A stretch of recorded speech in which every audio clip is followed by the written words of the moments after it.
Good morning on this fine morning from Battle in Sussex in the UK.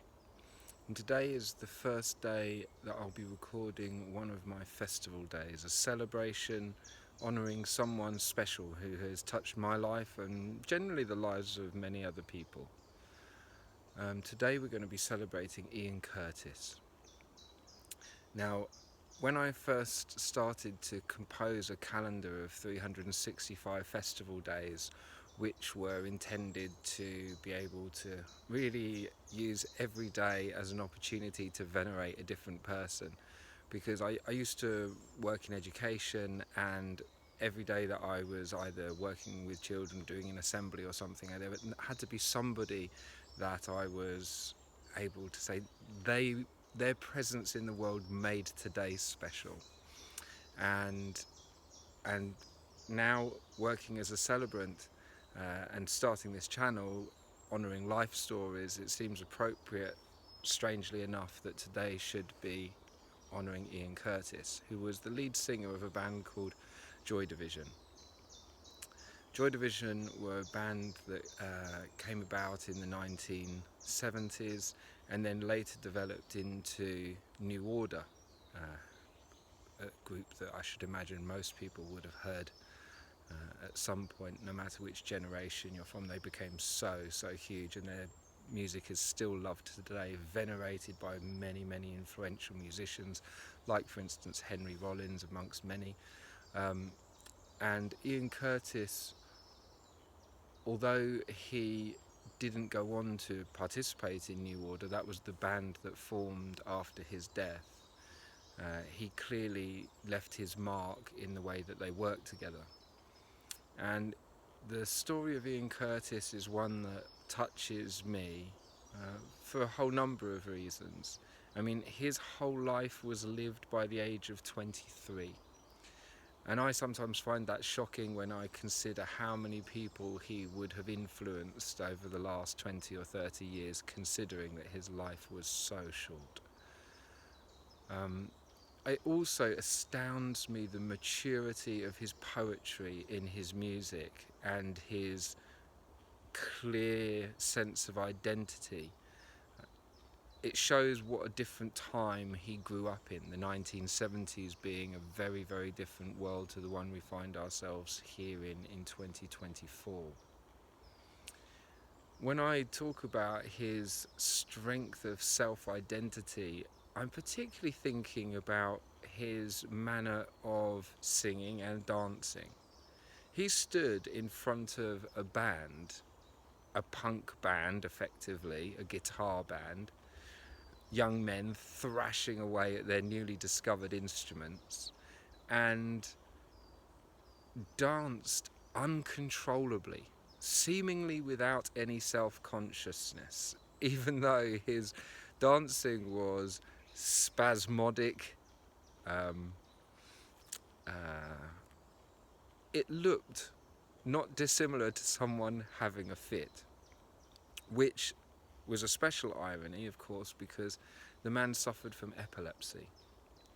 Now, epilepsy is a disease that not many people have encountered, or a disease or a condition. I was fortunate to get to know a man who was epileptic many years ago, and talked to me about the spiritual aspect of being epileptic, because during an episode where an epileptic will lose control of their bodies, well, this is maybe not true for all epileptics, but certainly it was true for this man, that it was an out-of-body experience. While his body was writhing with contortions, his spirit would leave his body and be able to view himself from outside, and he would have all sorts of encounters with different dimensions during the course of these experiences. And it seems to me very likely that Ian Curtis went through similar processes, given some of the things that he mentions in the course, and the energy and the emotional content of his lyrics, and again his dancing.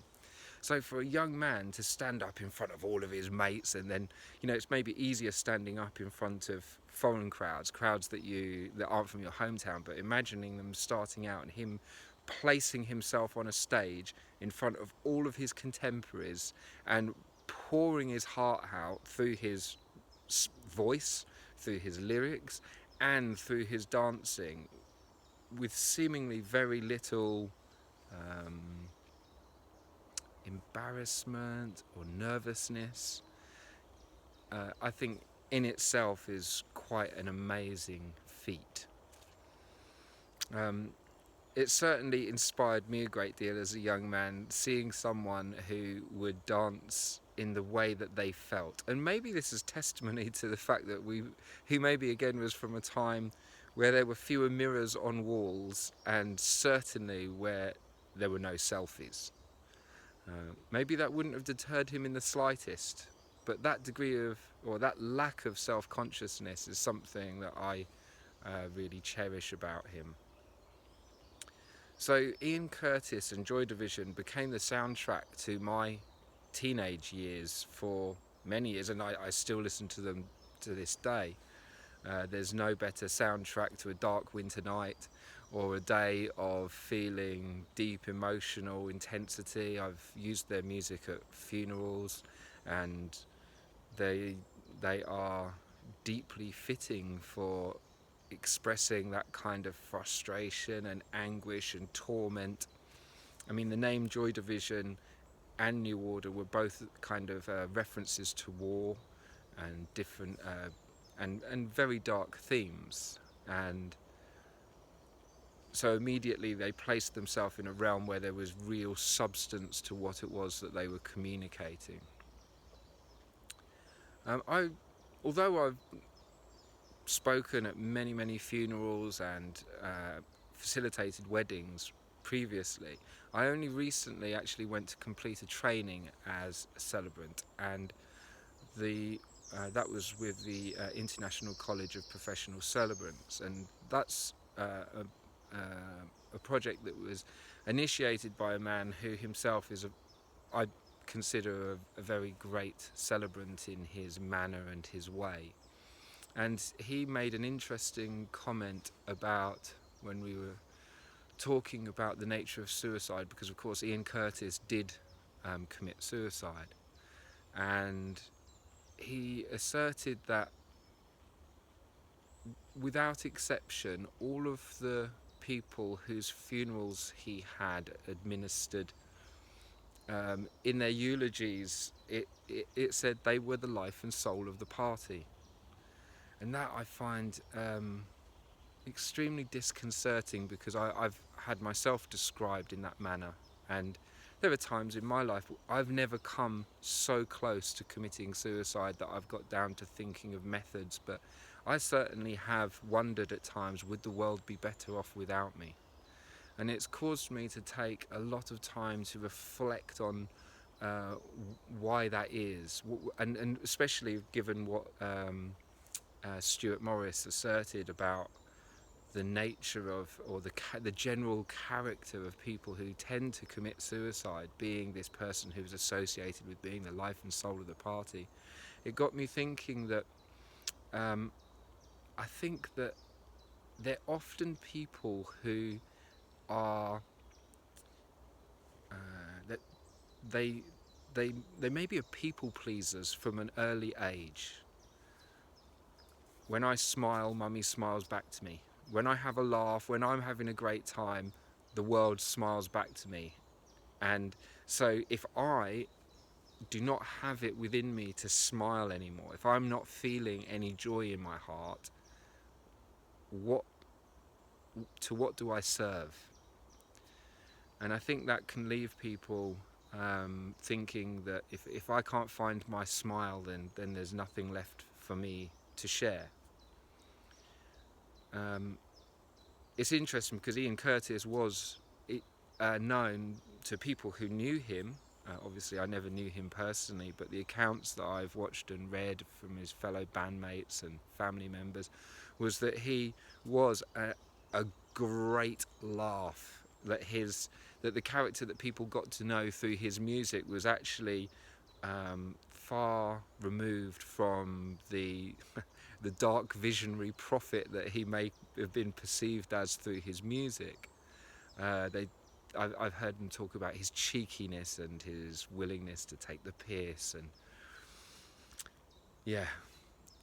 Now, I feel great compassion for someone who would ever choose to end their own life.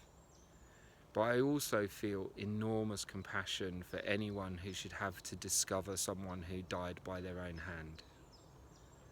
And it must leave a very profound bruise in anyone's life to have to let go of, say goodbye to someone who they cherished deeply and who has chosen to depart by their own means. My older brother, in a manner of speaking, did something like that, although it wasn't attested as being a suicide, and I don't think that it was it was maybe more by neglect than by will. But yes, to imagine a partner walking in on Ian Curtis and discovering him must have been a very, very painful thing, and I'm sure it wasn't easy for him either in the act.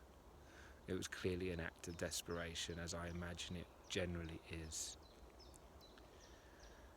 So it's a poignant start to this year's cycle of festivals, because I intend to record one of these films every day for to give me an opportunity to venerate a special person who either was born, as Ian Curtis was on this day, July the 15th, or who died, or who did some significant act on a particular day.